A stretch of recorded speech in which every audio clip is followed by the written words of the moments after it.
You're listening to Hotepish with your host, Dwan B. Intelligent ish talk, intelligent shit talk, where we balance the profound with the profane.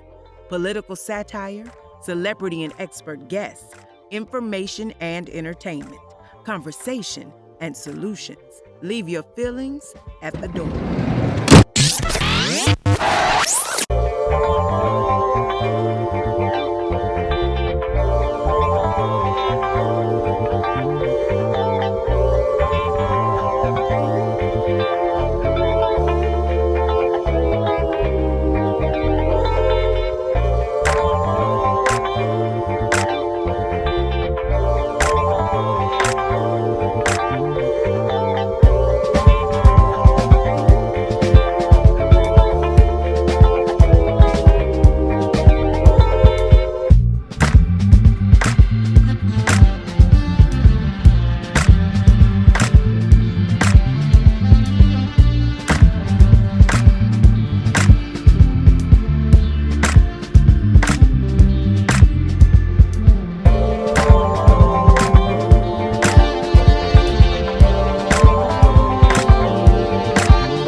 Intelligent shit talk.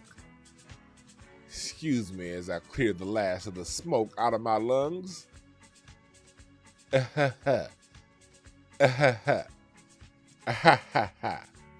we go. There we go. Thank y'all for joining the chat. What's up, Get It Girl? What's up, UAP Radio? What's up, Foodipedia, Free Truth, Tasha Ray, Goldie? What up, y'all? Emmanuel Heath, Nick, Trashy Pine, Space Age for Life. Yeah, thank y'all. What's up, Bosa Queen, Dr. Sinister? Somebody said audio's low. Let me check. What about now? How's my audio? Let me see. Yeah, it looks a little low on there. Oh, okay. It looks like I may have accidentally bumped my. How am I sounding now? I'm speaking into the yellow. I don't want the shit to get red on my end because I ain't trying to max out y'all speakers and shit. How do I sound now? What's up, Titus? Yeah. Let's see here. Now the audio should be good now. I got yellow on my end. What's up, Emmanuel Heath? Yeah, I'm pushing my audio to 90% right now. Let's see here. What about this now with the air? Do you want that light sound with the air? Or do you want that low sound? Which one y'all want? That the deep bass? Or do you want the air sound? You want which one y'all want? Which one y'all want? With the higher pitch. Yeah. What's up, Ivor? What's up, Space Age? We are here. We are here. Let's see here. We are let me see. I got everything. Somebody said they have Acer computers. I ain't buying no damn Acer computer. I'm on a Mac. Mac is the only. See, I'm one of these old school Mac users. For you young motherfuckers, y'all don't understand the struggles that Macintosh users had back in the 90s and in the early 2000s, in the early days of the internet. We had it hard if you were a Mac user. Everybody was on those damn PCs, IBMs, and Compaq, and Dell, running Windows 95, full of bugs. And Windows 95 was nothing but a dumbed down version of the Macintosh. The Mac was easy, reliable, but only like 5% of all home computers were Macs. Only 5% of computer users were Macs. And this is where you ever have that opportunity missed that you wish you could always have back. This is mine. Back in 1996, yes, I was only 15 years old, but I always paid attention to the stock market. So I had a little bit of money, but not a whole lot. I used to have to cut grass and play the drums for money. But I remember my parents were asking me something about, about something about investing. And I said, put your money in Apple. And I had a little bit of cheese, but I wasn't old enough yet to have my own account.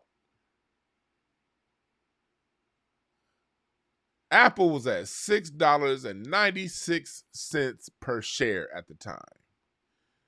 And I said, I read something in the paper. They coming out with this new thing called an iMac, these candy-colored computers. And when those things drop, people gonna want them. This is me thinking at 15. Nigga, the iMac dropped, and then they dropped the iPod. Nigga, that stock went through the roof. And we Mac users would say we were the goofy nerds in the computer game. Like, who are y'all weirdos? I used to be in Yahoo Chat in the late 90s. I couldn't get none of the advanced stuff. I was at the basic grade writing. We couldn't get in my teens. You couldn't get the good porn on a Mac. People on PCs get to download little videos. You on a Mac, you still have got to get pictures. Yeah, I said it. That's what teenagers do. Search the internet for porn. You couldn't get shit on a Mac in the late 90s, early 2000s. Now everybody got one of these motherfuckers.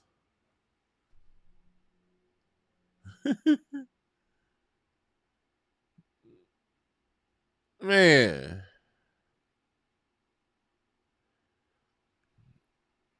The life and times of the 90s and the 2000s on the computer. We Mac users were the weirdos in this computer game. What you doing with a Mac? Fuck you. I remember I had to get a Dell PC in college because you couldn't get shit. So when I went to see son, I had to get a PC. I got a Dell. Man, that shit was trash.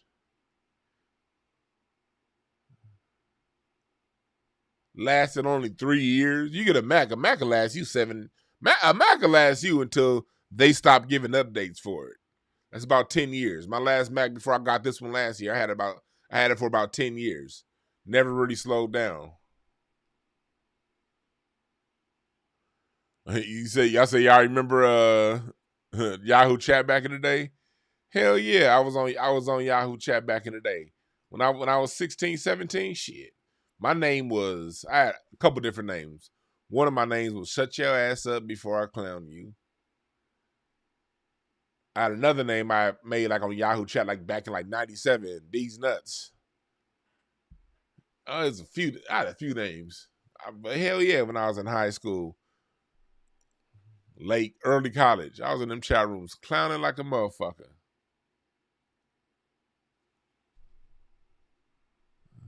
But yeah, we about to get started. On what the topic, on what we talking about today. Yeah, what is the topic today? I got to go back to my own page to remember the topic. Oh yeah, we're going to talk about this Juneteenth shit, the Senate passing legislation to make Juneteenth a national holiday. And we're going to talk about this critical race theory shit that they talking about. I'm going to give you guys some game on a critical race theory and some ways to talk about that in an intelligent-ish manner.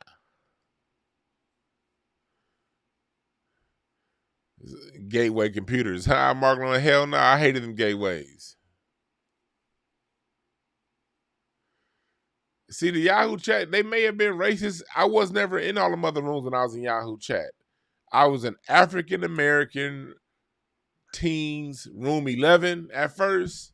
It was like 3 or 4 of us. We'd be sitting there clowning. And then the move in 97, 98 was the African-American teens, room 1.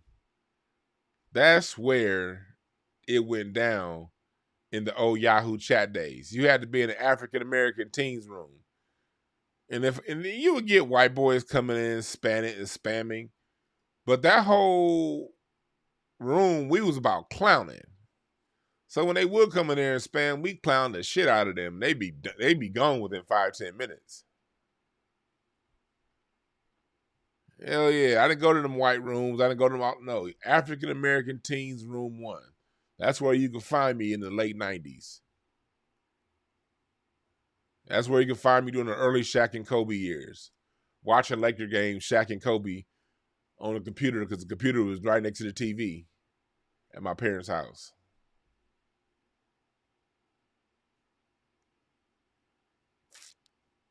Yeah, we got Juneteenth coming up.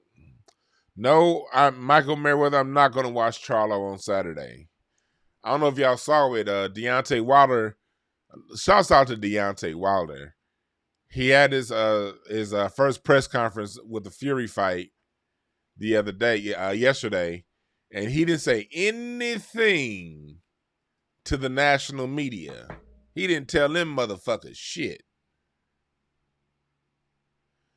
But what he did do after the fight, after the stare down, he went right over to the hotel and had Fred Barbershop Conversations. Look up Barbershop Conversations. I love that channel.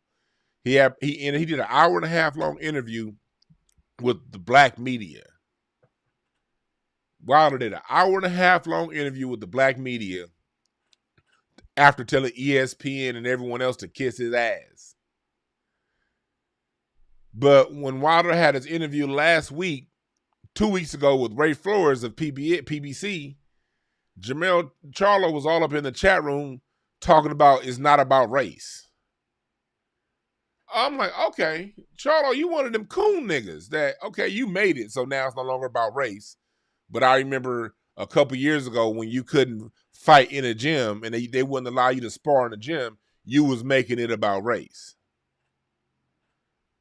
So since Charlo wants to be on that coon shit, I don't support him anymore. I don't wish him anything bad, but I bought his last pay-per-view. But I'm not buying it anymore. I'm not really hope he win, whatever. But I've paid. I went to go see Charlo fight Tony Harrison live in person December, right before the coronavirus hit, December 19th. I bought his pay-per-views. I was a big fan. But for him to go up in Deontay Wilder's interview, as he's talking about all the racism, as Wilder's talking about the racism he's facing in the context of Fury, instead of him shutting the fuck up, he want to go up in Wilder's interview in Wilder's mix talking about it ain't about race. I'm like, okay, you one of them niggas. So, yeah, okay, yeah. Okay, since it ain't about race, let the people who are making excuses for you not fighting Canelo Alvarez be the ones that support you. Let them buy your pay-per-views and go to your fights. Because when I went to that Charlo Tony Harrison fight, it wasn't nothing but niggas in there, and it was sold out.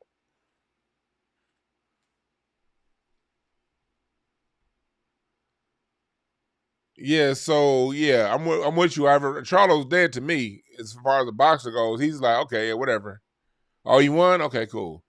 So no.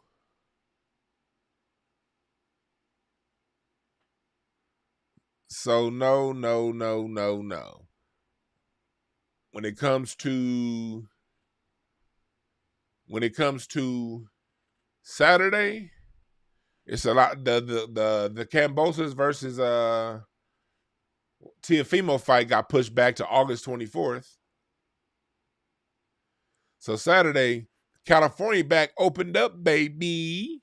Me and the wife is gonna be out in wine country, getting it in.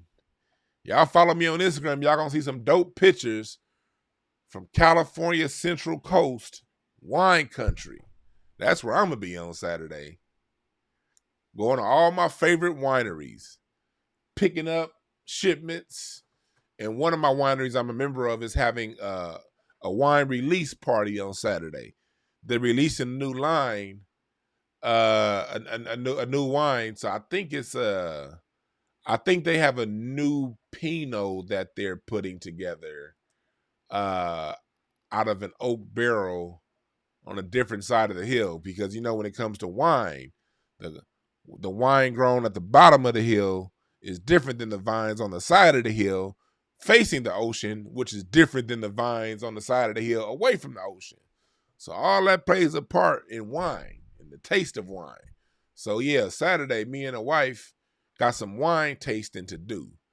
We're going to come back with about 3 or 4 cases of wine. You dig?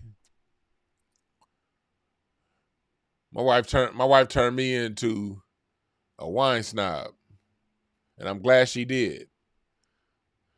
I love wine now. Before I was like, man, I ain't drinking that weak shit. That's weak. It's gay. I ain't drinking that gay shit. Shit, fellas. Hey, when the women turn you on to something, dog, at least be open, fellas. When the women turn you on to something, at least be open. As long as it ain't no Dwayne Wade, Gabrielle Union shit. You don't want that. Gabrielle Union talking, yeah, I ain't talking about that. But when it comes to different experiences, different tastes, different ways to hang out, be open to the ladies, fellas. When they first say it, that shit gonna sound weird. It's gonna be like, you want me to go to a what? I ain't going to no damn winery. The fuck? I got a game to watch. I told my wife that shit for like 2 years. I ain't going to no goddamn garden with flowers and shit. The fuck do I look like at some goddamn botanic garden? Nigga, then I went one day to a garden with her and I was high as hell. I was like, oh shit. It's kind of dope. But then when we started going to wineries, man, I've been hooked ever since.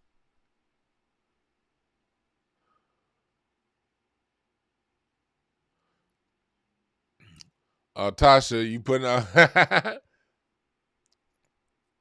Thank you, Tasha. I usually don't announce it, but yeah. Tomorrow is the birthday. I turned 40. Today is my last day in my 30s. I wasn't going to say nothing, but Tasha did. Today is my last day in my 30s. And they feel good to the motherfucker because my 40s feel like, man, I feel like I'm just getting started. My 40s about to be dope. My 40s about to be doper than my 30s was. Just like my 30s was doper than my 20s. Just like my 20s was doper than my teens. Life keeps getting better the more you find yourself.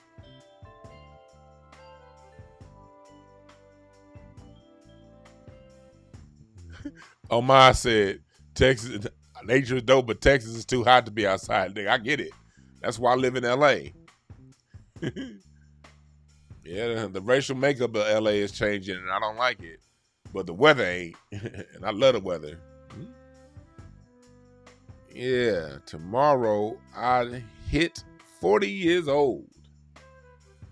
My 20s was defined by partying and finding myself, getting my shit together. When I was in college, I had a full-time schedule. That's 4 classes, sometimes 5 classes. I worked 30 hours a week, 25 to 30 hours a week at Washington Mutual Bank. I played basketball in the gym at least 4 days a week. And I partied every night. I think I may have stayed home one night a month in my 20s, all through my 20s, all the way up to I was probably 33, 34. I probably stayed home one night a month. I partied, man. I had some goddamn fun in my 20s and early 30s, nigga. I partied at the Playboy Mansion, goddamn it, a few times. Any club you've ever wanted to get in. I was lucky and blessed enough to know some of the dopest promoters in LA. So I could just walk up to any club for the most part and walk past the line, not pay. And that's cool because after I went through a bad house deal in my early 20s, a nigga was broke as hell in my late 20s. Broke as hell. But I could always go to Sunset Boulevard, go to Hollywood Boulevard, and get into a club for free and kick it with one of my bartender friends and get drink for free. So I've always had that blessing on me, and I don't take that shit for granted. Shit, I went through All-Star Weekend 8 years in a row. Got the VIP treatment. Got to sit courtside. All-Star Weekend in New Orleans when LeBron James won his first All-Star Game MVP. I thought Ray Allen should have won it. But you'll see me if you ever go back and watch that game. I'm sitting courtside, center seat. Shit, I was there for Nate Robinson and dunking on Dwight Howard, Vegas All-Star Weekend. Got to see my, what birthday was that? My 30th birthday? Was it my 30th birthday? No, my 29th birthday. I spent my 29th birthday at the Staples Center watching Kobe win his last championship, 15th row. Had my seats was right next to Lou Gossett Jr. I got a picture of me and Lou Gossett right after the Lakers won a championship.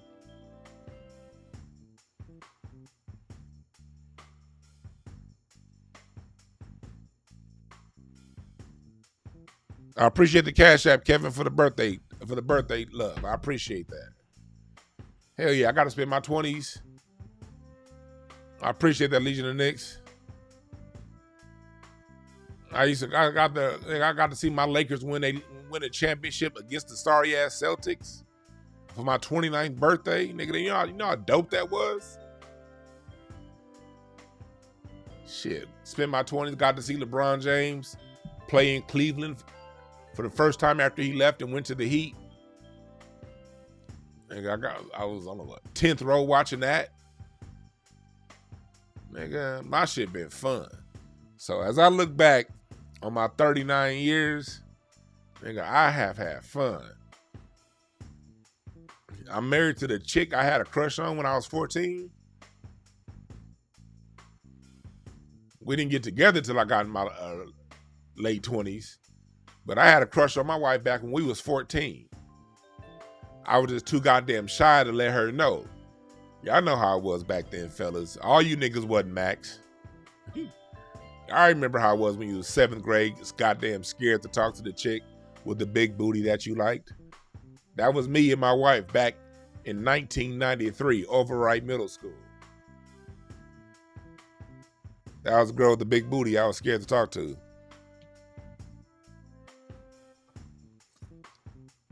Nigga, hell yeah, life is great. Life is fucking great.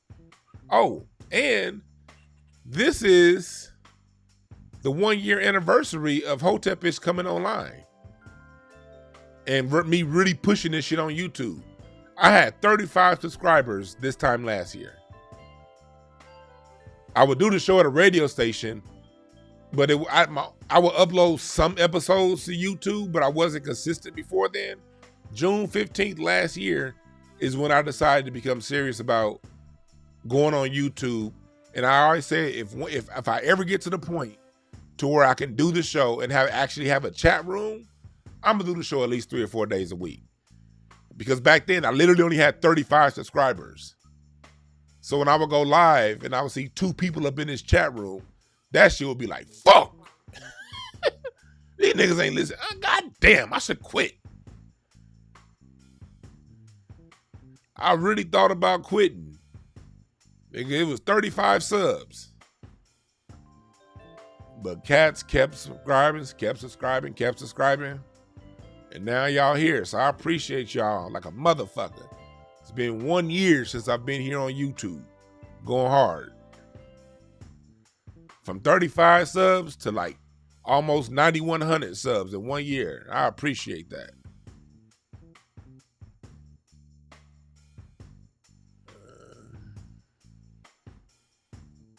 Yeah, I appreciate y'all. Let me get into this, then we're going to talk about some goddamn Q&A shit later on. Happy birthday, True Seeker. Happy belated birthday. Your birthday was yesterday. Happy birthday. Okay, we are here. Browser share. The Senate unanimously passes a bill making Juneteenth a federal holiday. I appreciate the Cash App, Titus. It's been a happy birthday. Thank y'all for the birthday love, for real, for real. Thank you, Tasha, for putting it out there. You know me, I don't be like talking about my goddamn birthday, but thank you, Tasha, for putting it out there. I should be more open with certain things.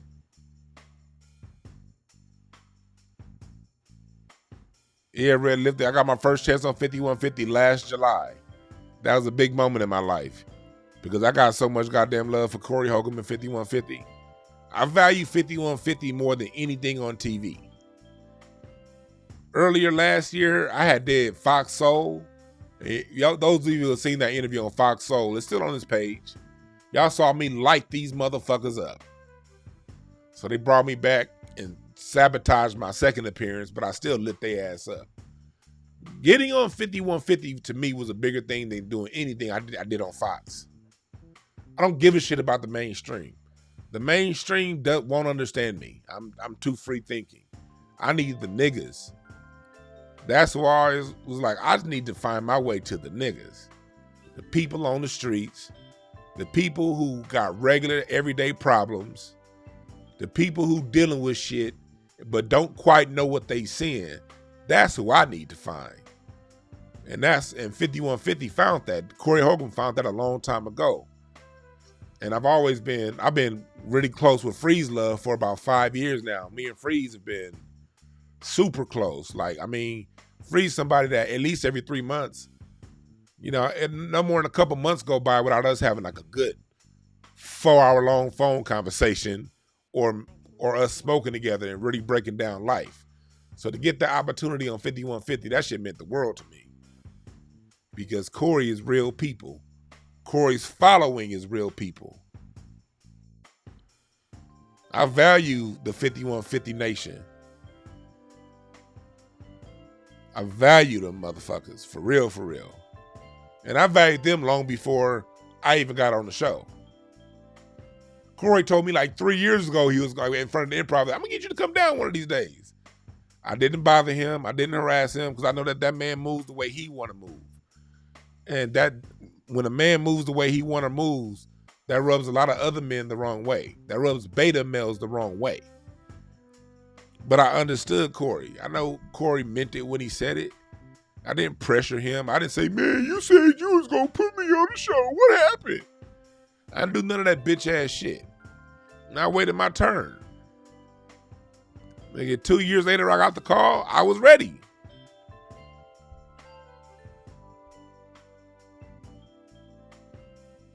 So shouts out to 51. Yeah, I saw 5150 Live. I think they replaying your last night's show. And then the rest of y'all I found from Craig Facts. Me and Craig been close in his comedy game since day one. I was there. I was there Craig's first night ever on stage in the Real Comedy Club. That was at my show. I was 3 months into comedy. He was 1 day into comedy. I'm beating Craig by 3 months in this comedy game. Big Jai was already there.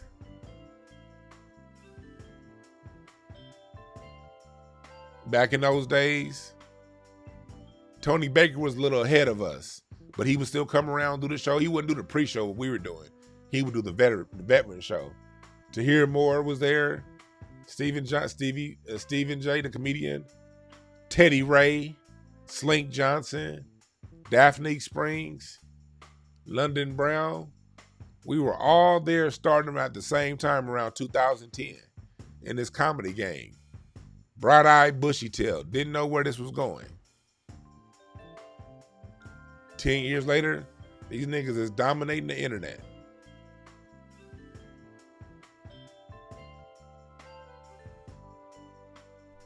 But yeah, you just gotta stick your head down and keep pushing.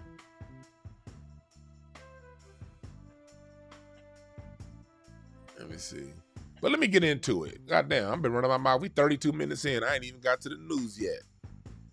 Because I feel this is important to talk about and get a perspective on. I don't want us to go crazy at this news. Senate unanimously passes a bill making Juneteenth a federal holiday.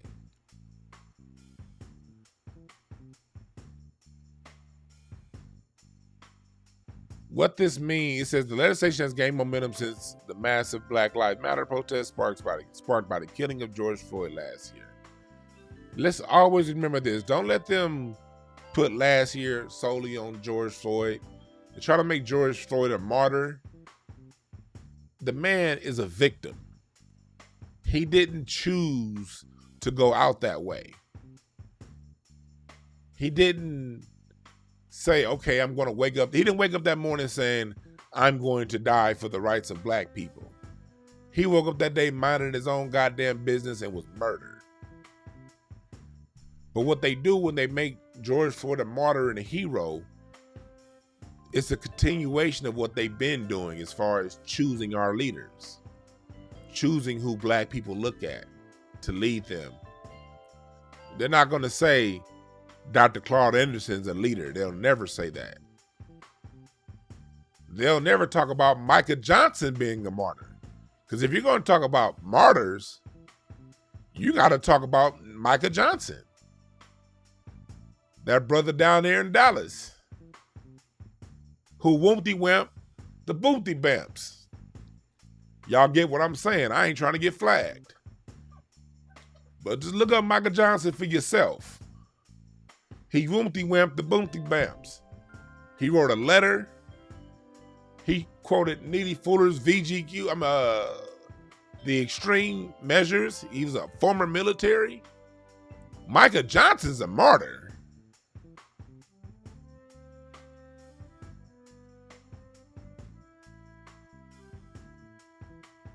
George Floyd is the victim of a murder. Right, Woody Beeman? Chris Dorner is a martyr. Do y'all know? Quick story. Let me look up this musty bitch's name. Hold on.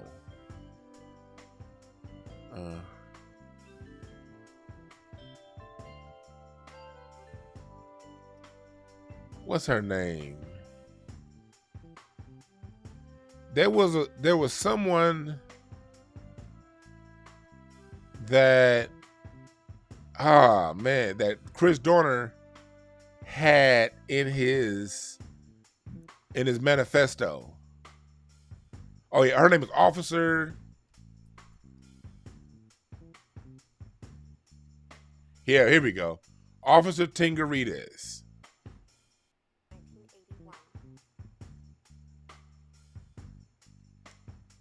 Here we go. Officer Tingarides was an officer that was in Chris Dorner's manifesto. So here's a picture of him. I want a picture of her and her white husband. There was an officer. See, they ain't putting up the picture. Let me see if this one. Here they go. These two motherfuckers. These two rat bastards here. Let me pull this up. Let me see if I can make this bigger.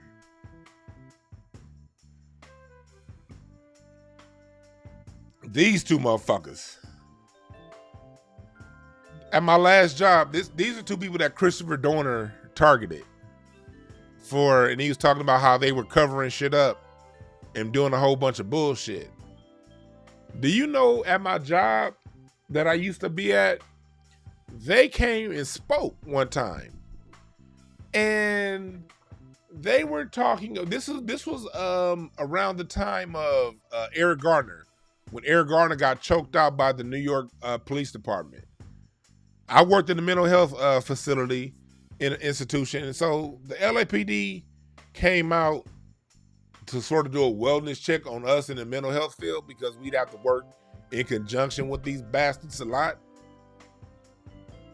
So Officer Tingarides and her musty ass cave husband came out to conduct the meeting. And during the meeting, they're talking about how the LAPD ain't that bad. You know, we don't really intend to hurt people. We'll never choke anybody out. But, you know, Eric Garner was selling loose cigarettes, and hey, when you break the law, and then they were talking real salty, like on one hand acting as if they were helping, and on the other hand really shitting on niggas. So I raised my hand. I said, look, and I'm at work. That's why I don't have any. Look, the way I am online, I'm like this in person. You ain't gonna fuck with me as a black man and get away with it. I don't kiki and ka-ka. I don't give a fuck if it's at work or not. So I put my job on the line. I stood up, I said, hey, what you're saying is unfair. We pay your salary through our taxes. You cannot conflate what goes on the streets between criminals in an underground economy with people paid by the citizens to protect us being murdered. That's the conflation that I won't allow you to do. Second, and this is my exact words, I said, I got pulled over by one of your officers last week. And I mentioned the officer's name. I forgot his name now, but it was a Mexican officer. I said, yeah, I was driving down Central Avenue, down Imperial, and I turned onto San Pedro. I was on my way to Lock High. You LA niggas know what I'm talking about. I was on my way to Lock High to work with one of my children who was on probation as his mental health worker, getting his fucking head on straight.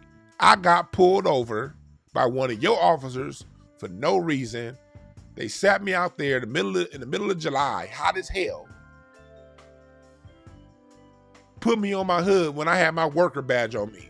So I don't want to hear anything about that. And I said that shit at work in front of both of these bastards.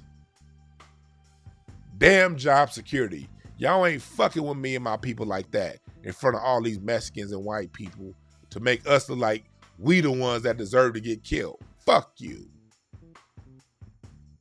Luckily, my manager, the supervisor at my job, was a black woman who understood, and there was pressure on her to start fucking with me, and she stood up for me.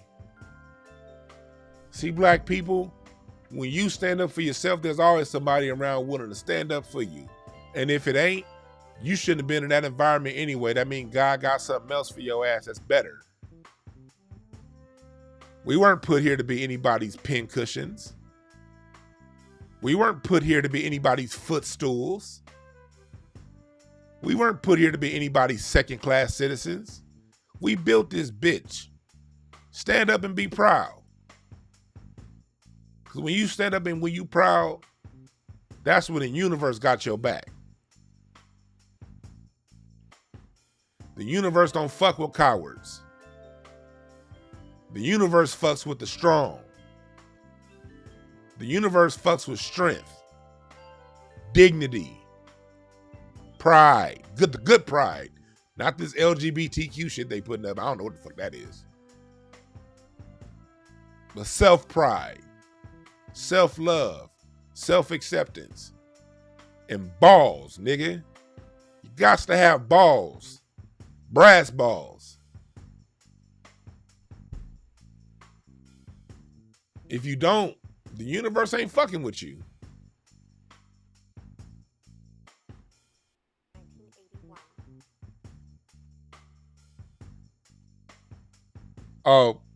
Trey Trusick said, what they say? They were mad. Officer Tinkeritas and her musty ass husband, they were hot. They were like, no, but that was still, I said, how can you tell me about my experience? I said, as a matter of fact, I would like for you guys to go ahead and investigate that officer. Because I'm obviously not a gang member.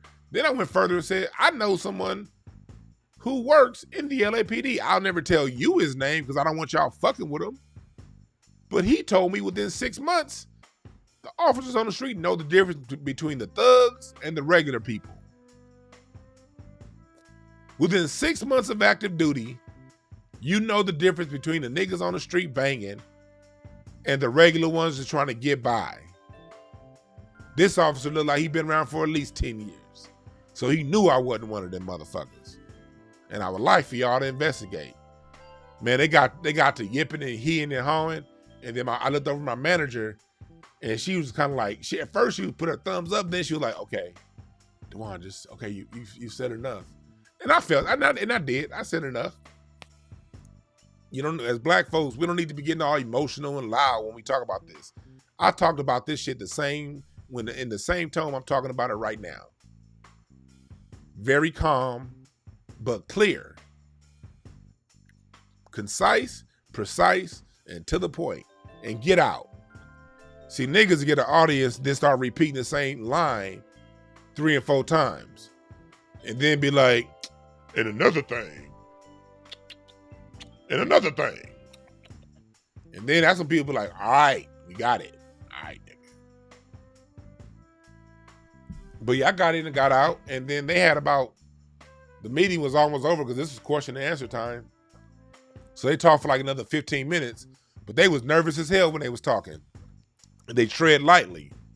And then they bounced. And every black person at the job came over to me and said, thank you.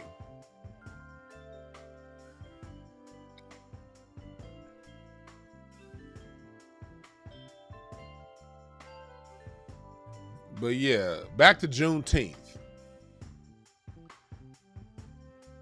Basically what this is doing here is saying the Senate passed the Juneteenth legislation.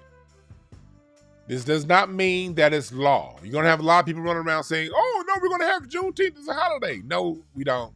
It still needs to be passed by Congress, and it still needs to be ratified and signed by Joe Biden. But, okay, say we get the Juneteenth holiday. What does that really mean, black people?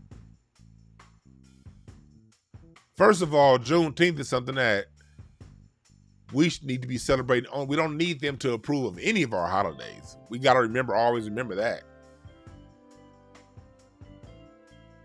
Second of all, why did it take them so long to even acknowledge Juneteenth?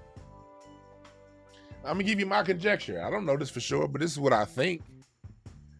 The reason why it's taking them so long to even acknowledge it is because they understand that slavery never stopped.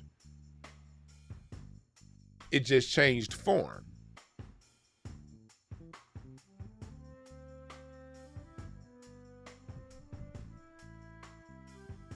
Slavery never stopped. It just changed form. Now slavery still exists. It just exists in the form of the prison industrial complex. That's all. Slavery still exists. So why will we be celebrating something that's gone but still here?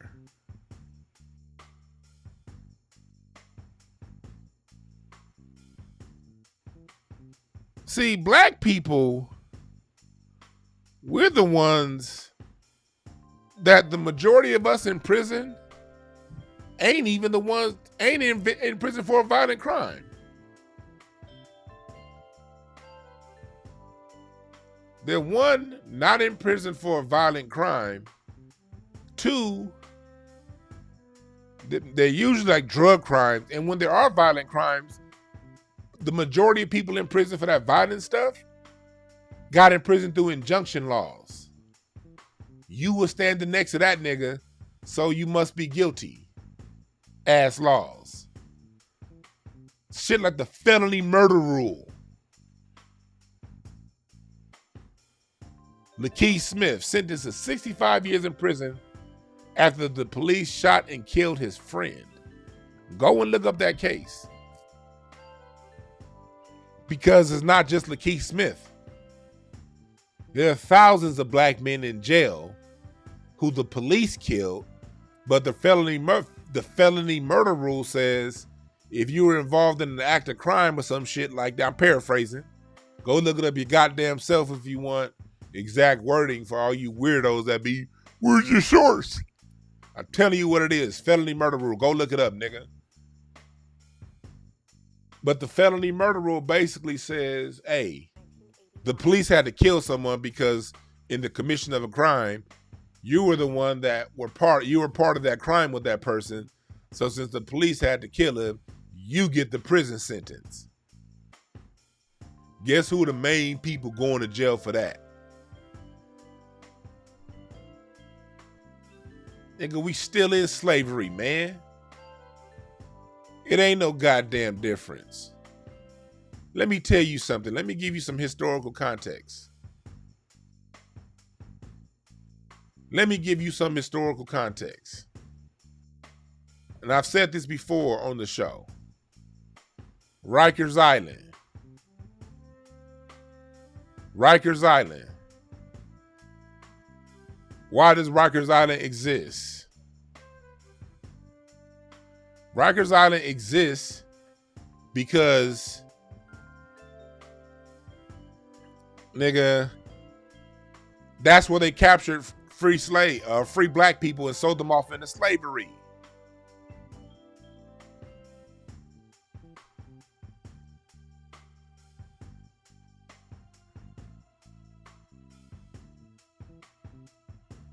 Rikers Island, that's why people are still in Rikers Island to this day as with no charges.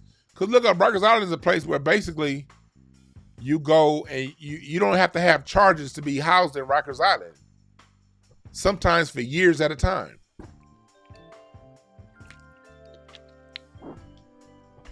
See, the North was full of, the natives in the North were black. The Algonquin, the Seneca,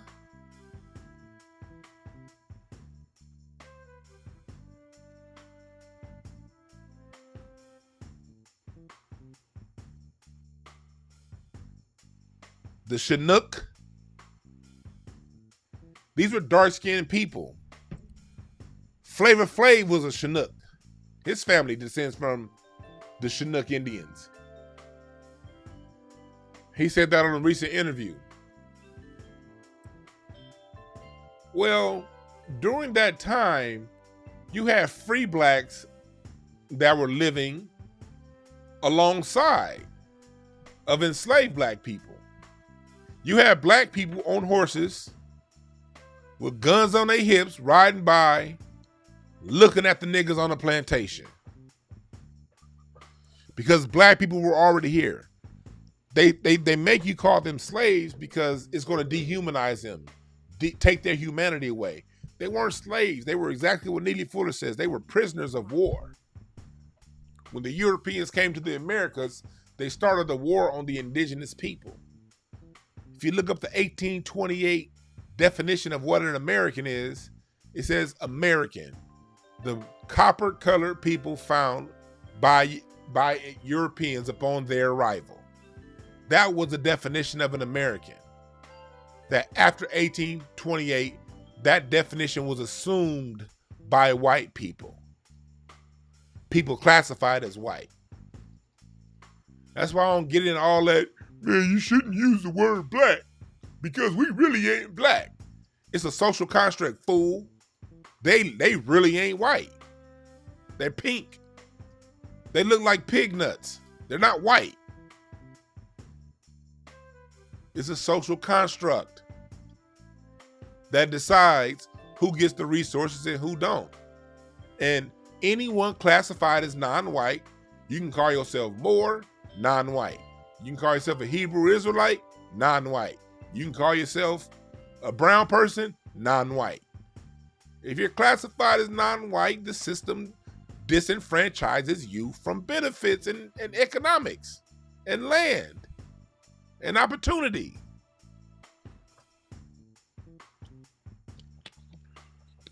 It didn't matter, because when it comes to black, that includes all of it to them.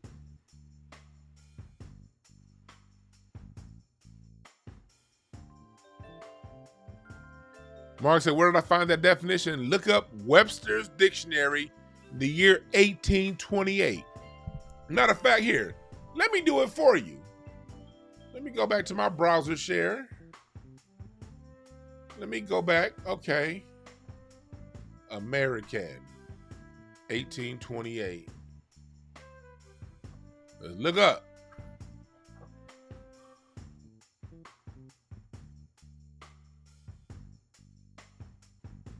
No, not that one.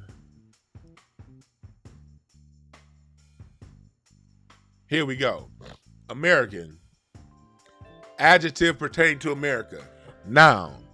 A native of America. Originally applied to aboriginals or copper-colored races found here by the Europeans, but now applied to the descendants of Europeans born in America.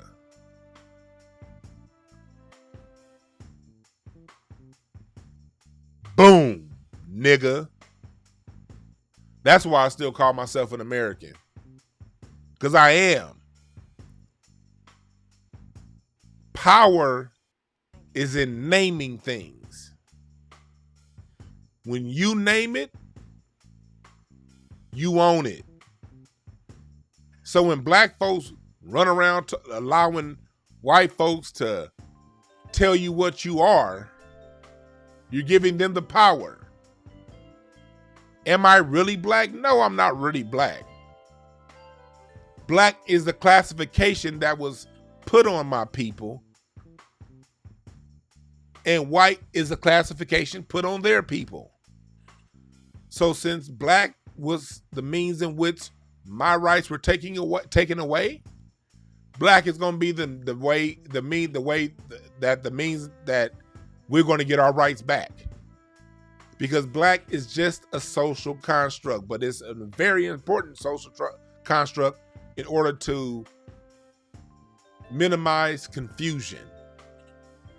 Within black, you have Geechee, Gula, Potawatomi, Creole, Melungeon, Mulatto,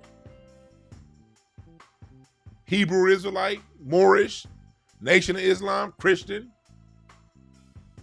Americans, original Americans. So I don't play that bullshit ass game.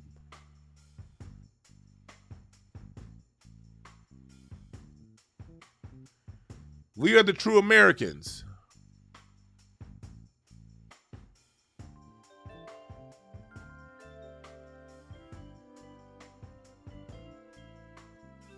We are the true Americans. So when they created Rikers Island, what they would do is they would capture free black people, hold them in Rikers Island, and then sell them off into slavery, usually shipping them to plantations down south. Because if you keep them on a plantation in New York, people gonna come and get them. I have family stories about that. When my family moved from Northampton, Virginia in 1830 to Indiana, just outside of Naptown in 1830, they had to move because as free black people, there were more and more kidnappings going on. Y'all saw that movie 12 Years a Slave, which was actually the last slave movie that I saw. But that's what that story was getting at, alluding to they were telling you without telling you. These slaves didn't come from Africa. Some did, about 400,000. No, these slaves came from right here in America. Minding your own fucking business, getting kidnapped by some good old boys, by some slave patrol. See, they tell you slave patrol were just the people that would catch runaway slaves. No, that was part of their job. But slave patrols also captured free black people minding their own goddamn business. Sold them off to Rikers Island, which then sold them off to plantations down south.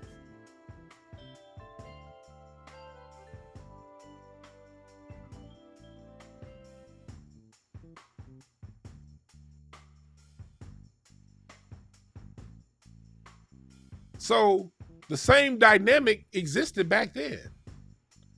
On the plantations, you had the cockfighting events you saw like on Django. You had all kinds of sports being played on the plantation where the slave got paid in ways.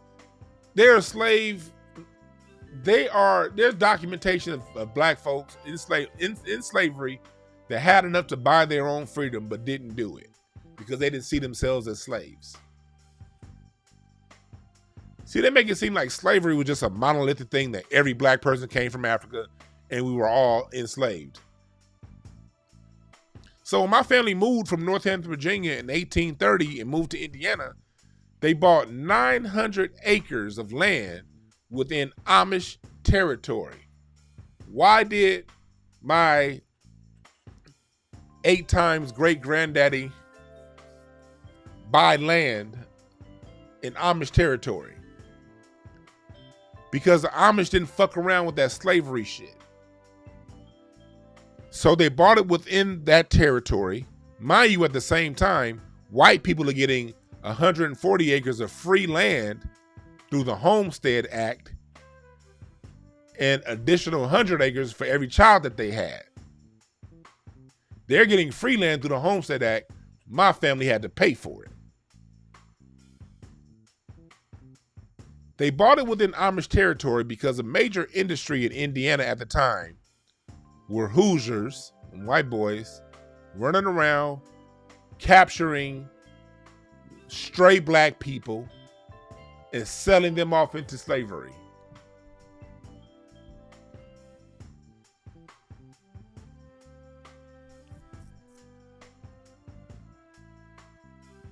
Capturing black people and taking them down into Kentucky and selling them off into slavery. So my family bought land within Amish territory because with the Amish being around, you weren't going to be able to come in and pick off these black people on their land because we were nestled within the community with white Amish folks on all 4 sides of us. that gave my family a better chance of staying free and not being captured by slave hunters, by Hoosiers. This is real history, which dovetails me into the second part that I want to talk about. That whole critical race theory. But let me put a cap on this Juneteenth thing. The reason why Juneteenth has never been celebrated, and the reason why we need to temper our celebrations on Juneteenth. I agree, celebrate it. Yes, please do celebrate it. I'm not tripping on that. But we have to always remember that it's not over. Our brothers in prison are enslaved right now. And the dynamics of how they got into prison are no different than the dynamics of how black people got into prison, enslaved, back during the times of slavery. That's why they had them laws. Black people couldn't carry certain states. Black people couldn't carry weapons. If you got caught with one, you got arrested. And what happened after you got arrested? You got sold into slavery. That's the part of slavery they don't like telling your black ass. They only tell you one small aspect of slavery. And I'm not one of those out here saying the African slave trade didn't happen. Yes, it did. People don't understand you can have multiple truths at the same time. As a matter of fact, life is often, almost 100% of the time, multiple truths at the same time. Just because I'm saying most of slavery that happened within the United States happened with the indigenous people who are already here, that doesn't change the fact that there were slave ships picking people up from Africa and bringing them specifically to the Caribbean and South America and Mexico. There were a few ships that came to the United States.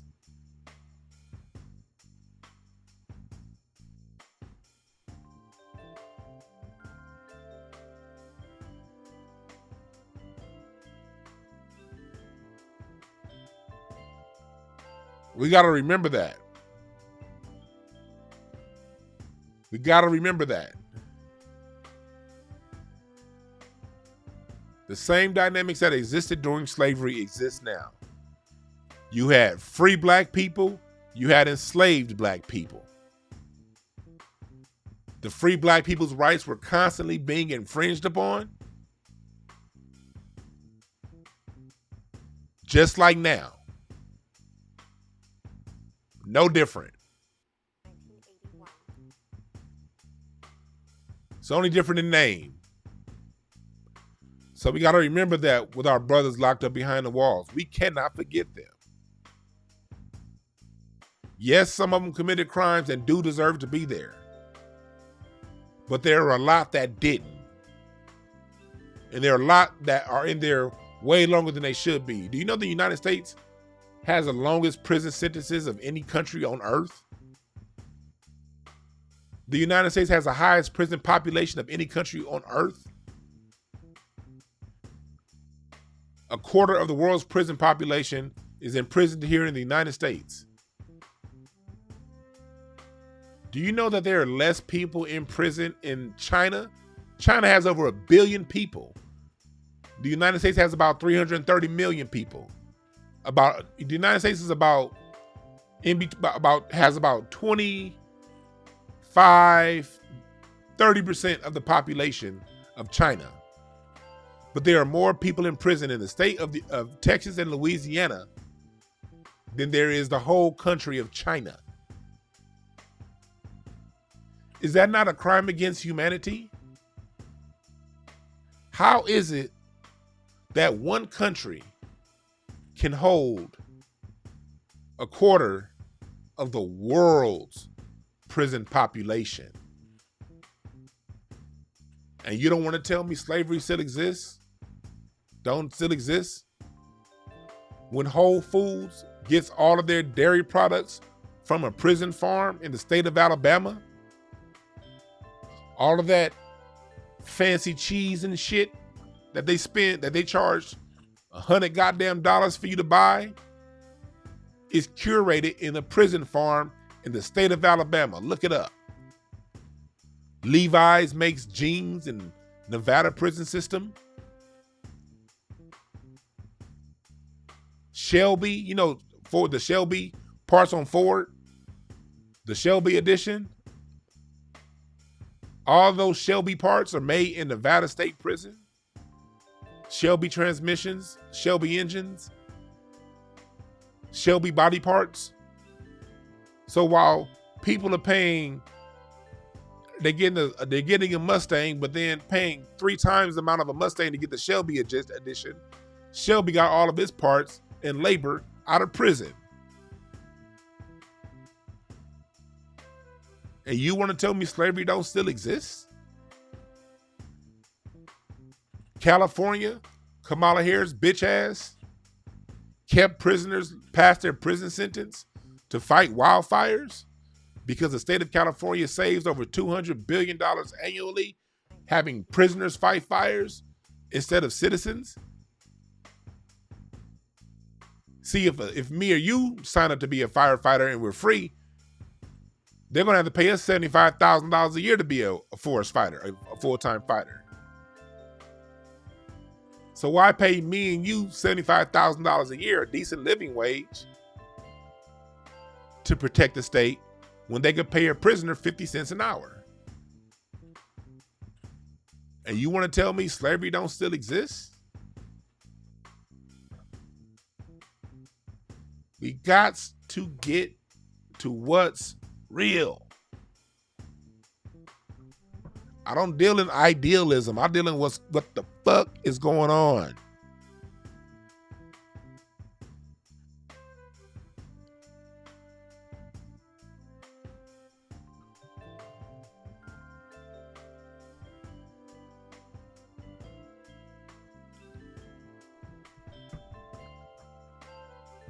Yes,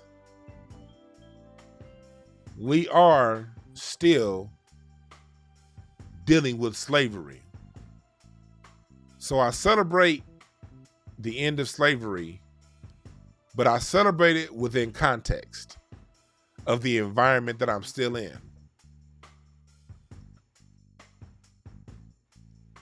Which leads me to the critical race theory. There's a big old debate about critical race theory right now.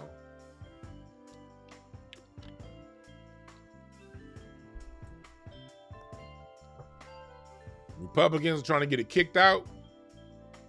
The Democrats are acting like they like it. Here's the thing with critical race theory. It had to be named at the past because they got to present the race thing as a theory, because as Neely Fuller says, the number one tool of white supremacy is deception.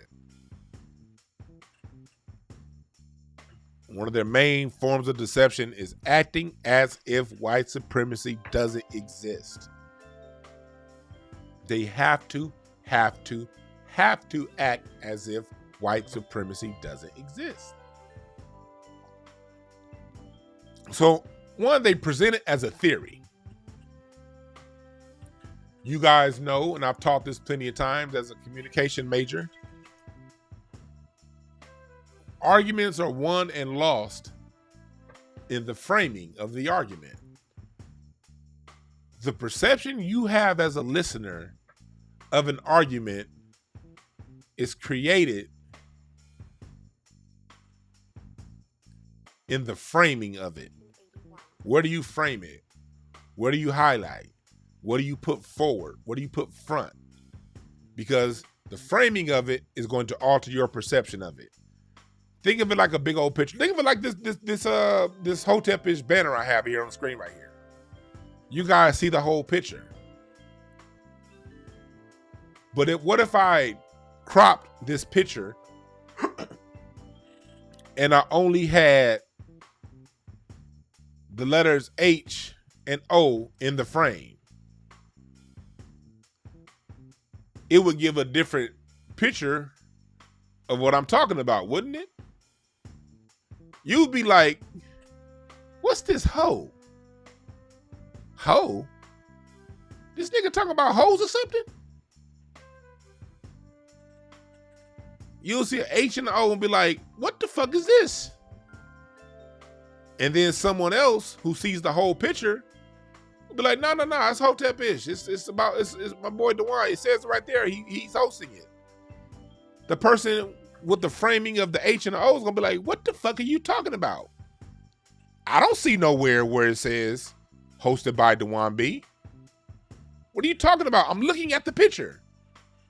And then the other person looking at the exact same picture, but sees the whole picture, is saying, look, nigga, it says it right there. Hosted by Dwan B. What the fuck is your problem? And then we have a breakdown in the communication, which leads to a big argument. And when it comes to stupid people, niggas go out to pulling out guns real fast. That's why I don't buy all that black people are extra docile shit. You'll pull out a gun and cuss a nigga out real fast. So we ain't extra docile. We ain't extra peaceful. Niggas just scared of white folks because niggas is trained well. Let's tell the whole truth. Because if you have that same argument with another black man, you're going to get into disrespecting them. You're going to get into talking bad about them. It's going to be name calling. It's going to probably break out into a fight. In worst case scenario, it's going to break out to some gun shit. So niggas is not as docile as we say we are. But you see how it happens. When you frame narratives and you cut down the size of the picture to a small part of it, and then someone else who understands the framing knows how to back up and see the whole picture, or they may see a different frame, you can have a whole knockdown drag out when both people are right.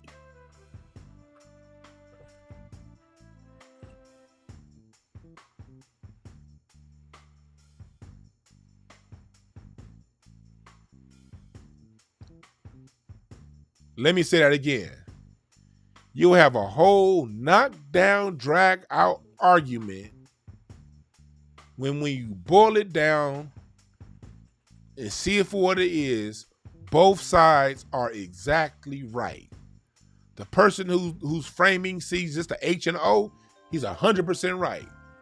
The person who's framing sees the whole picture is 100% right. But now we done lost a life, lost a friendship, lost a marriage over a difference in perception based in what people were, how the subject people were talking about was framed.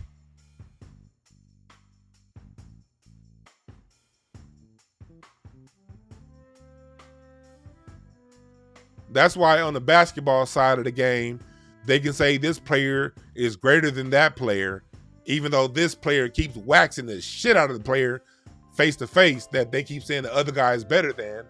They framed the narrative. We're going to frame Luka Doncic and talk about everything that he does great. We ain't going to bring up the fact that he don't play defense.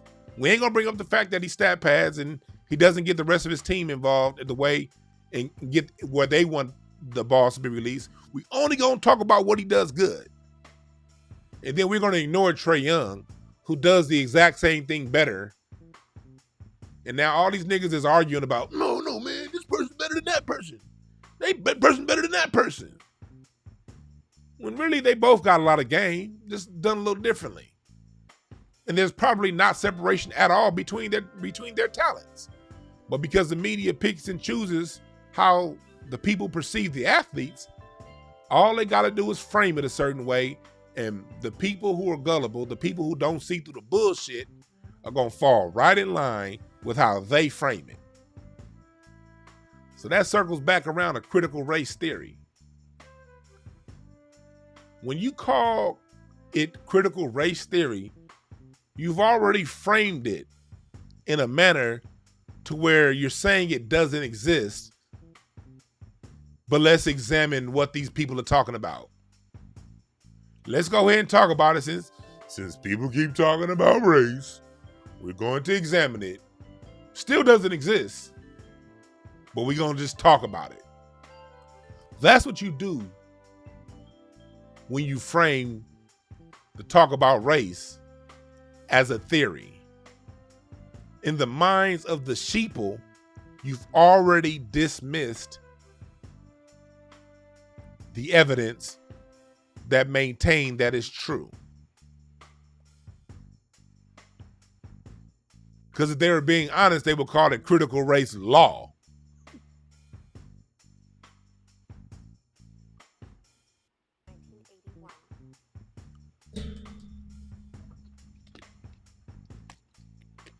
So they're debating right now on whether or not to keep critical race theory. Me personally, I say get rid of it. I don't give a fuck. Because as long as it still stays critical race theory, that's going to allow them to push in all kind of bullshit ass LGBTQ agendas and conflate LGBTQ shit with race. And they ain't got nothing to do with one another.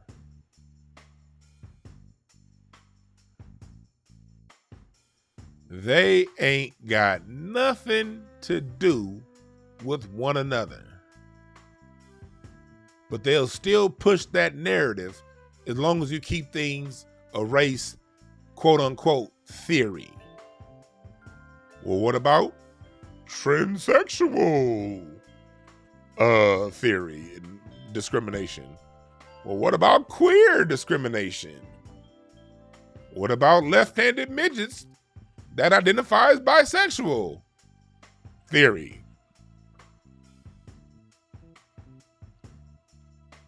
We don't need critical race theory. What we need is black folks to understand history.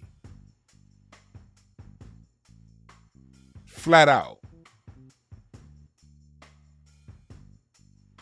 We have to understand our history.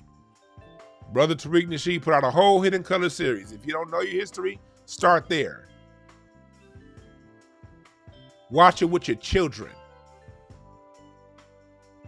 Because racism in America isn't a theory, it's law. Dred Scott. It's the Wilmington 1898 government siege.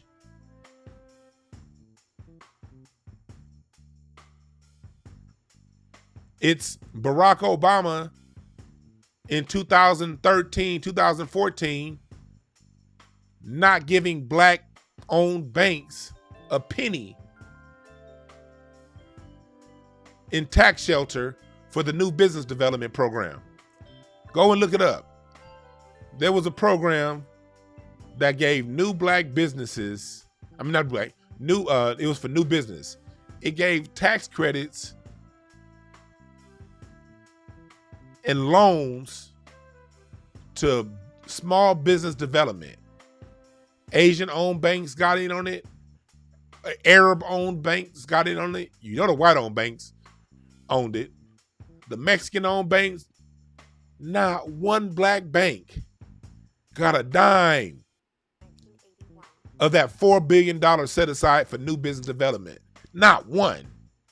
Not one United, not Broadway Federal, not one black bank during a black fucking president in office, where all he had to do was say, he didn't have to go through Congress. All he had to do was say, give some of this shit to black banks too. That's racism. Racism is the USDA admitting to selling black people, black farmers, bad seeds so their crops don't grow, forcing them to leave the land.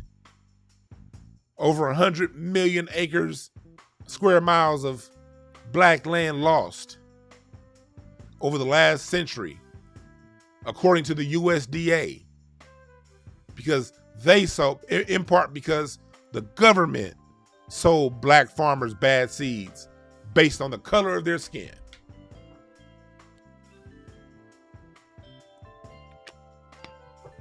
You know, goddamn critical race theory. Just tell the history as it happened.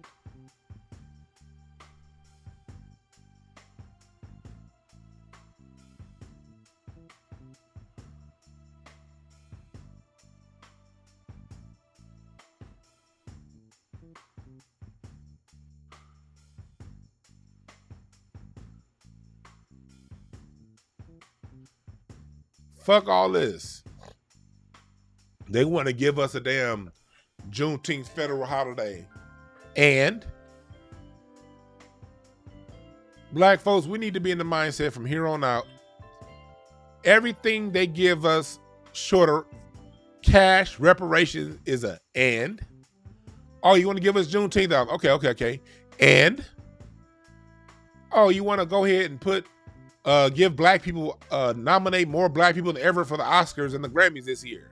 Okay, and oh, we're going to put out a new Black Voices TV concert with Common and Queen Latifah and all the niggas I want to kiss up to white Democrats. We're going to throw a concert. Okay, and oh, we're going to have an HR 40 bill. Okay, where's the money? We have one single issue as black people. That's reparations. You want to stop teaching critical race theory? Fine. We'll teach our kids our history. Unfiltered by you.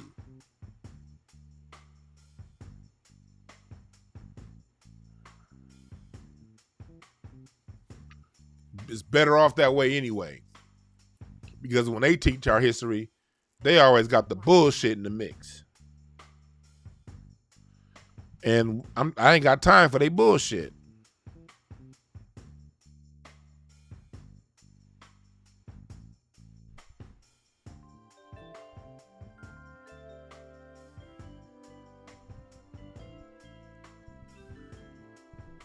My dad funny. My dad just called me to wish me happy birthday. I said, and he sent me a happy birthday text. I said, my birthday's tomorrow, Pops. I love my dad. My dad always did that. Even when I was a kid. I was 7 years old. His birthday, no, it's tomorrow. Because my brother's birthday is the 18th. But we 5 years apart. So he'll come to my brother on his birthday, be like, on my birthday, telling him happy birthday, and coming to me on the 16th or the 20th, oh, hey, birthday, Pops. Tomorrow's your 40th chance to get this right. Pops got it right a couple years. I ain't gonna talk shit on him too bad. He has gotten it right a few years, but he didn't get it right this year. He just sent me a birthday text. It's tomorrow, Dad. Damn.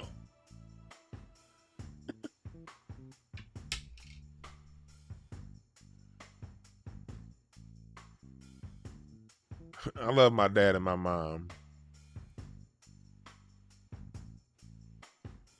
That's why I can talk as freely as I talk about these Hollywood fucks. I don't want for anything. I got all the love in the world I'm ever gonna need. I got a wife that fucking adores me. My parents are still alive. They raised me right. They just had their wedding anniversary 2 weeks ago. In Vegas, like always. Having fun. My mom just got herself a new Lexus. My sister, my best friend. Her and her husband. My sister, my best friend. I love her husband, Mr. Anderson. My sister's husband is the oldest ball brother. Y'all don't see him around on them shows because he ain't with that. He a private person. But he's LeVar's old brother, big bro. That's my brother-in-law.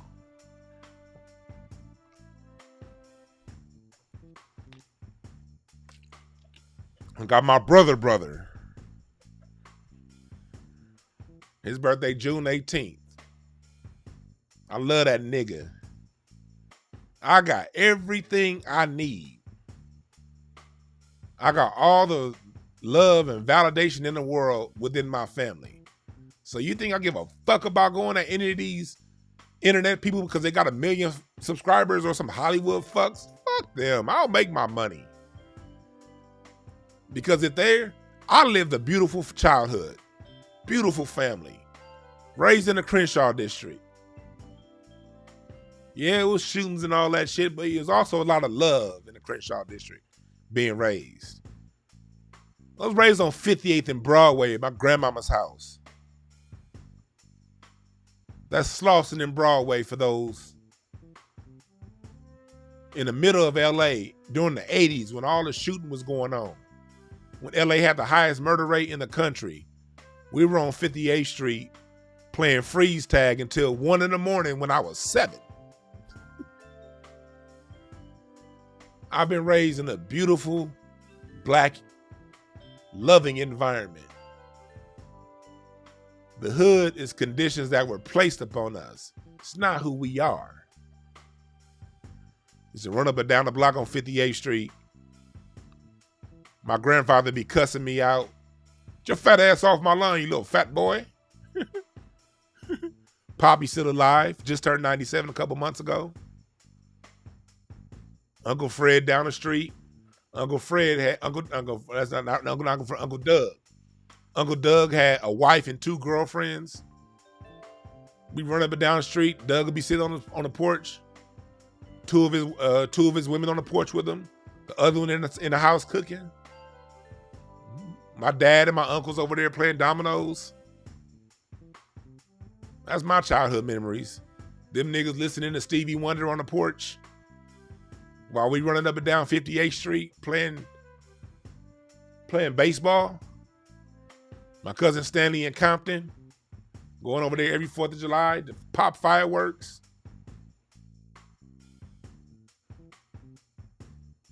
Man, I had a beautiful life in a beautiful black environment. I know who we are as a people. See, a lot of these people were raised on the periphery of towns. They was raised out in Altadena or in Palmdale or these LA adjacent places. So they think they know what the fuck it is. I was raised in the belly of the beast. South Central LA, during the worst times, yet experienced the best times.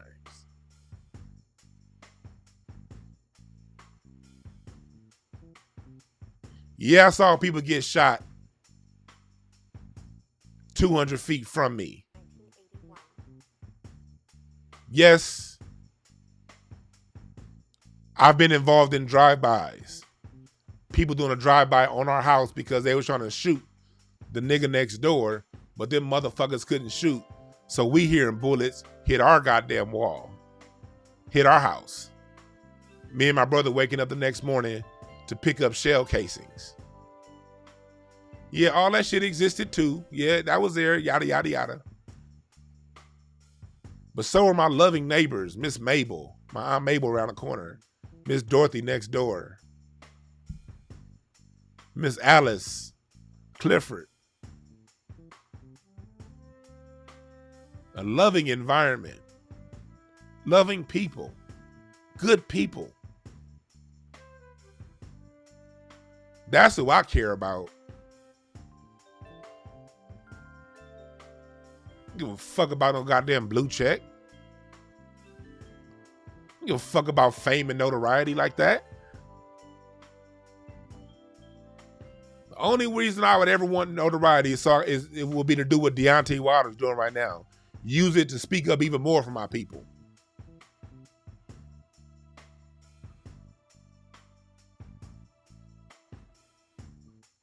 That's what the fuck I care about. And I ain't perfect. Nor do I want to come and present myself as perfect. That's why when I'm doing my live Q&As from the garage, I'm smoking weed. That's why I cuss. That's why I talk shit. I ain't perfect. I don't want to be presented as some nigga that just because I study and I know information that now I gotta live some holy free life. Oh, I gotta now wear a suit and I gotta spiffy up and I gotta change who I hang around and I can't say that no more because I now have a bunch of subs on YouTube. Man, fuck that. I'm gonna be the same Gemini I've always been. Refined and ignorant. I'm gonna be at the wineries on Saturday, sipping on wine, stepping off to the side, smoking weed. at the winery around nothing but Nazis. What you gonna do? Call the police?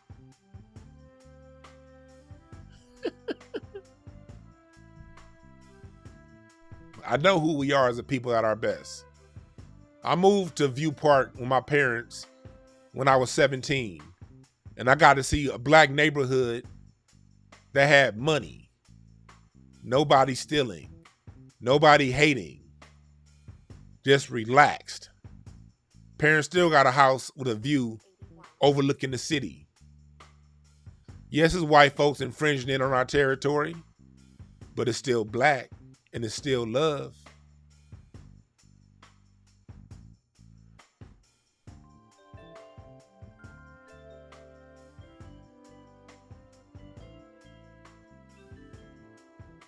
I appreciate you motherfuckers. Because like I said a year ago, when I first came to YouTube with the show where I'm broadcasting directly to YouTube and not halfway fucking around on some radio station that wasn't pushing my show. But anyway, I fucks with y'all because I always said, man, it'd be so dope if I can just get 1,000 followers. That's all I wanted this time last year. If I could just get to 1,000 followers to where I can go live on YouTube, and if I could just have, this time last year, I was like, okay, if in a year, I can get to the point to where I got 30 people, maybe 40 people in my chat room, I'm good. I used to be like, just this time last year, if I can get to the point to where I just got 30 people in the chat room that I can bounce off of, go back and forth, man, that'd be so dope. Like I'm sitting at 218 in the chat room right now. That shit feel good. Without ever being on a channel or being part of a group that has distribution to millions of followers. Without ever getting that advantage of getting on something that had millions of subscribers and getting a bite off of that audience, of those audiences. This shit came from the soil. Salute to Craig Facts. Salute to 5150. Salute to Dr. Randy Short. Salute to Judge Joe Brown. And everyone else I've interviewed. Brother Kaba Kamene.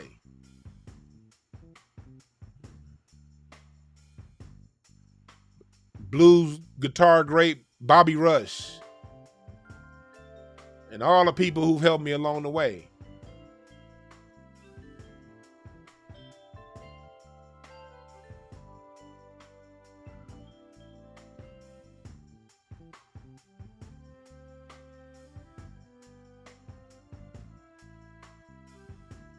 But for real,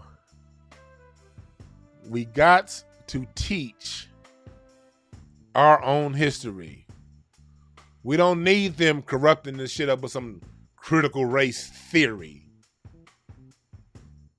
The only thing black people theorizing on is when we get on top, how we gonna whoop your ass. That's the only theory. See, we don't kill like y'all. Black people whoop ass.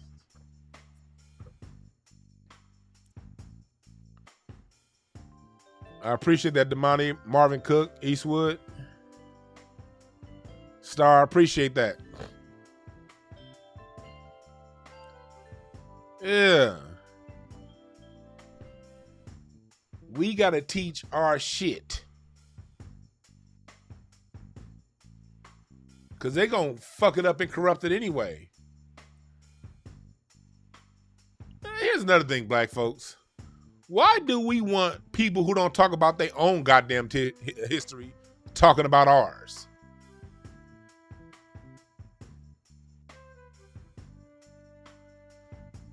When's the last time you seen them talk about what was going on in Europe in the year 680 AD?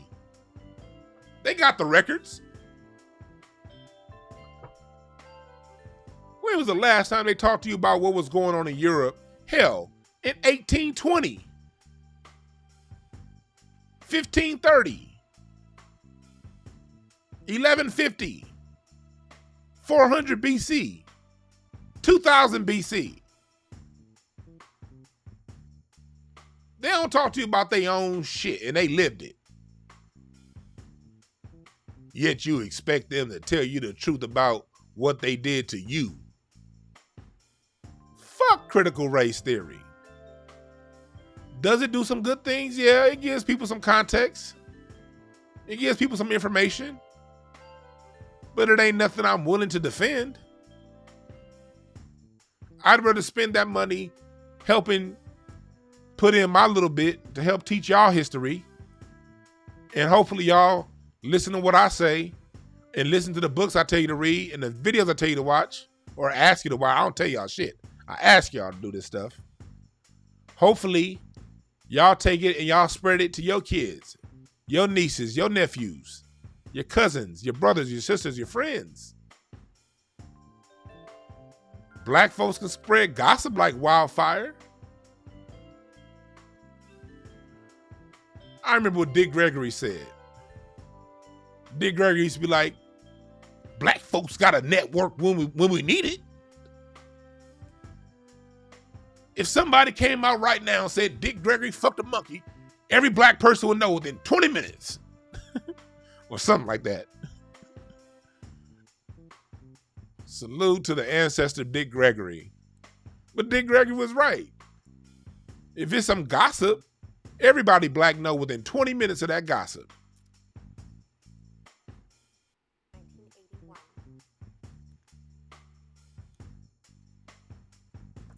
We got to reach one, teach one, each one.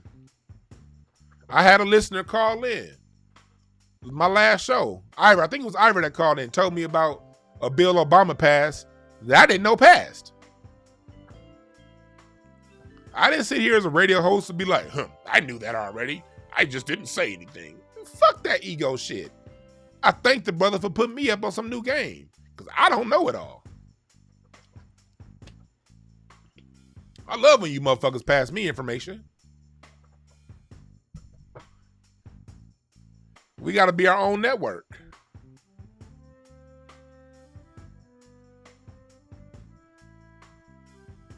And we got it.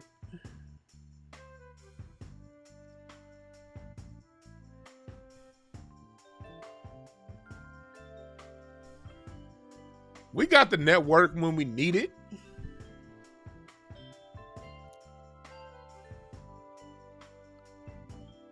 I'm so goddamn random. I'm over here talking to y'all and paying my gas bill at the same time.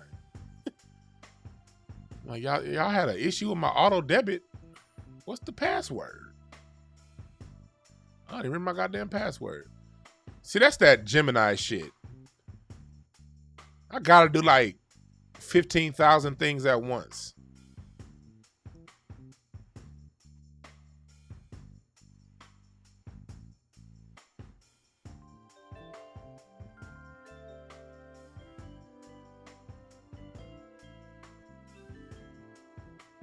But yeah.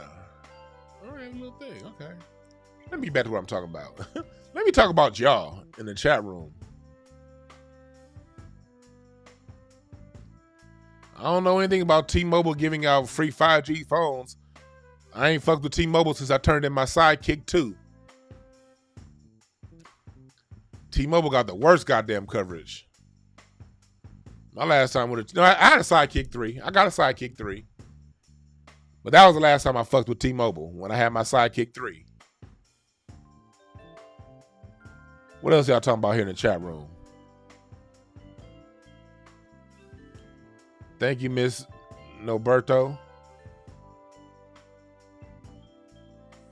Yeah, my birthday tomorrow, goddammit. I'm being today my last day at 40. In my 30s, I mean. I turn goddamn 40 tomorrow, and I feel so goddamn good. Ooh, I feel good. I can't wait to get back to working out. I got my workout regimen back on with my heavy bag and bike. But I had some issues come up, so I may need a surgery pretty soon. Nothing big. No, don't worry about it. You know, it ain't no major surgery. Just a little cleanup action. And then I'm going to be off to the races this summer. Shit, me and the wife, we got our Hollywood Bowl subscription back. Saturday. I can't wait to goddamn Saturday July 3rd. We going to see Kool and the Gang at the Hollywood Bowl. I got my box seats. Nigga, we about to have a fun summer, me and the wife. Yeah, yesterday's show was crazy fun. With Charlie and Duncan, yeah, that shit was funny yesterday on Craig Facts. Happy belated birthday, JR. Somebody said, what's my play for tomorrow? I do not know what I'm going to do for my birthday.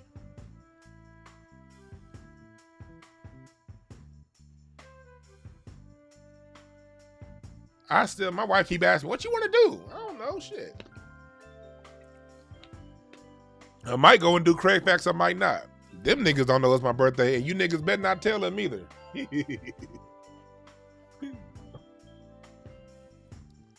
I might do Craig Facts and then just go to dinner with my wife afterwards. I don't know.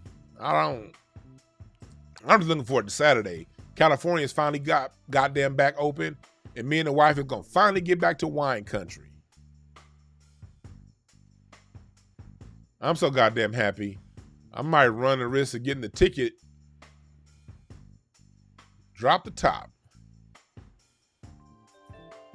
I like driving my Honda though. I love driving my Honda. Shouts out to Honda Accord.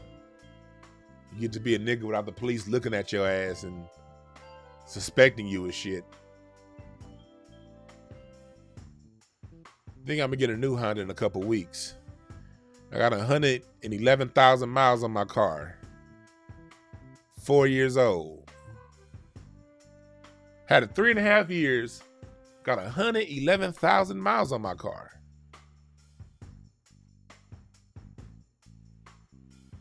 Guru Cam said hit the steakhouse. Good idea. Huh. Good idea, Guru Cam. Me and the wife, we might go to Stevens. I love Stevens Steakhouse. I might do that. I might do Stevens Steakhouse. Good idea.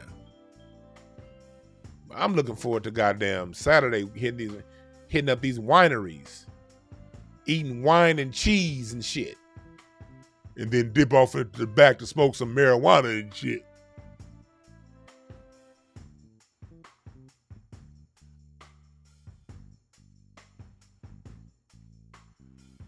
I appreciate that, Robert Foster, listening from across the globe.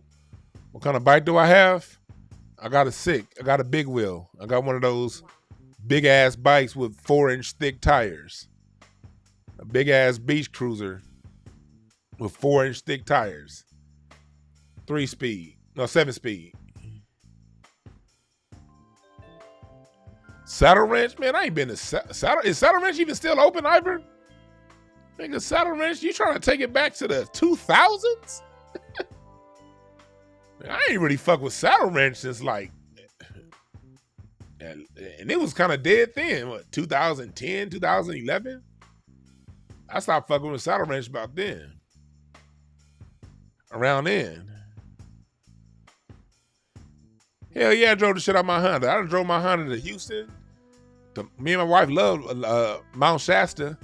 We've been to Mount Shasta like 4 times in that Honda. That's 900 miles. I've been to San Francisco twice in that Honda. Vegas at least 12 times. Been to Arizona about 10 times. I roll. Me and my wife, we get out. Fuck that shit. Ain't about to be living his life miserable. I heard Kevin Samuel say, well, happiness and fun isn't part of a marriage. It's not part of the vows. Nigga, wasn't part of your vows. Shit, fun is part of my goddamn marriage.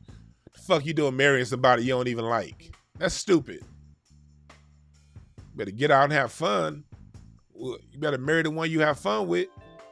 You tell people all the time, people marry the one that they fuck, but don't really fuck with, and leave friends the one that they fuck with and don't fuck.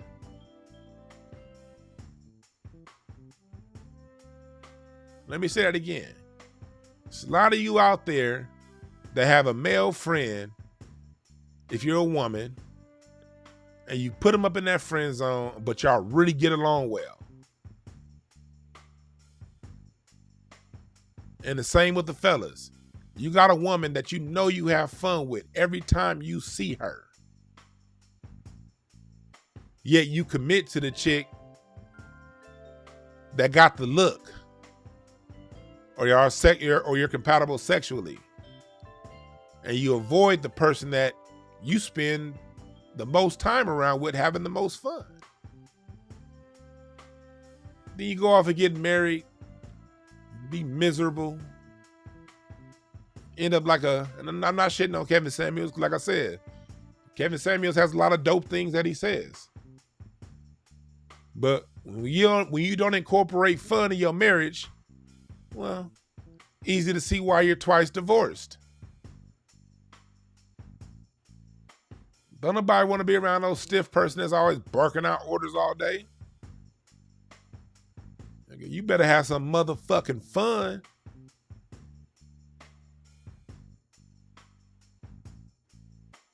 You better have some motherfucking fun.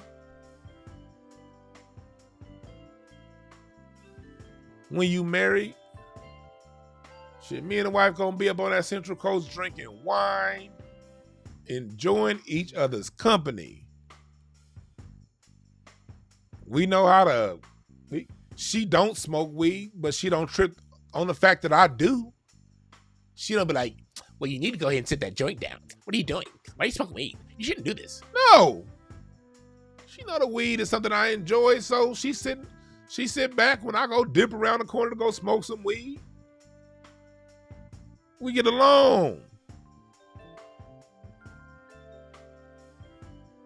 My advice to y'all single motherfuckers, take a second look at the one that you get along with. Don't talk yourself out of something that could be potentially a beautiful thing, because you don't see someone that way. Ask yourself, why do you see that person the way you see them? Open yourself to seeing them a little differently. You might be compatible. That's my advice.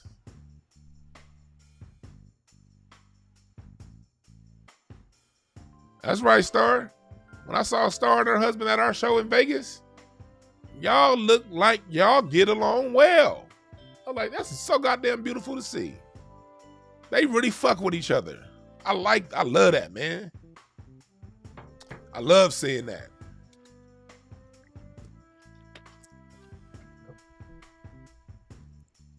The problem is a lot of people talk themselves out of that.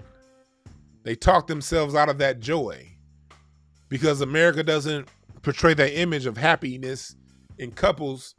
Most people, depending on your upbringing and your environment, you don't think it's possible.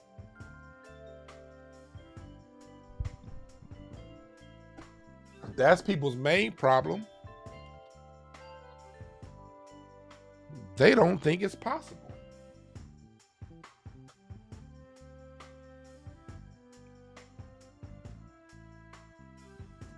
Change your expectations, change your life.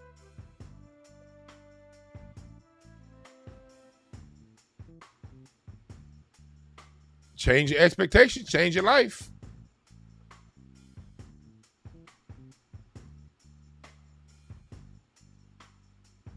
Yeah.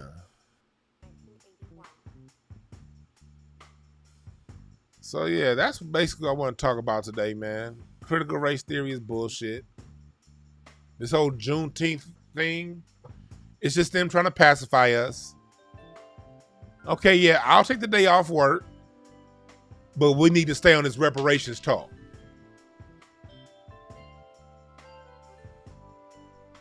That's why I got my shit. Reparations now. I got them in two different ways, two different forms. With the money in hand and with the fist pointing at you. Reparations now. Get your t-shirt. And of course, my Scholars t-shirt. My Dr. John Henry Clark t-shirt. Got some new shirts coming up pretty soon, Dr. King. But I got so many goddamn hands and so many goddamn fires right now.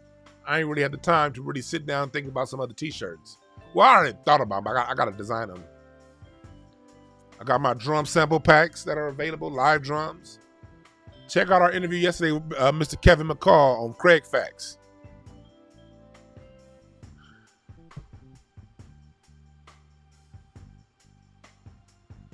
Got all that shit going on. My company, Breakthrough Advocacy Services. If you guys want to book me for consultations, if it's just a quick question, 15 minutes or less, email me and cash at me. $20 for 15 minutes. And we could talk. I had to start doing that because, like I said, I'm busy as hell. And I get a lot of questions. When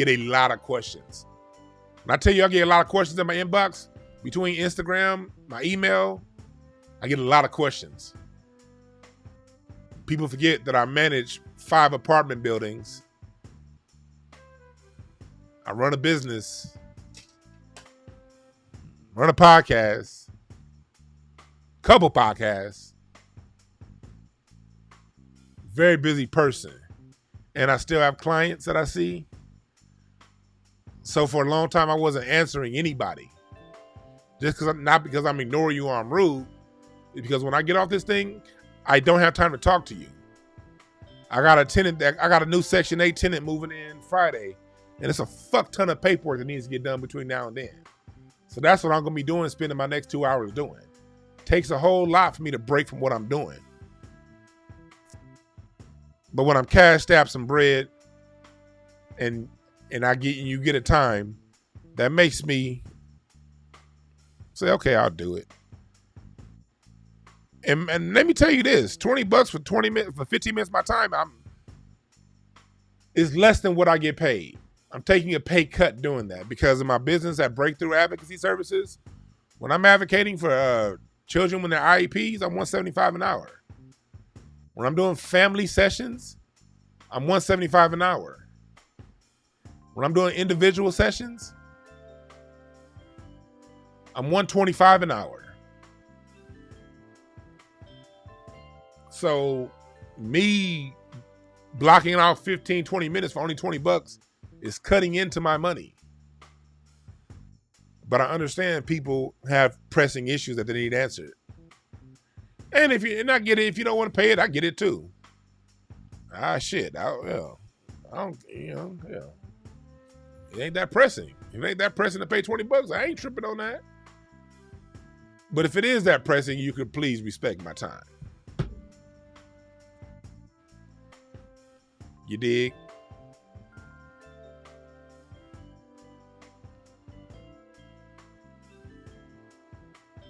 But yeah.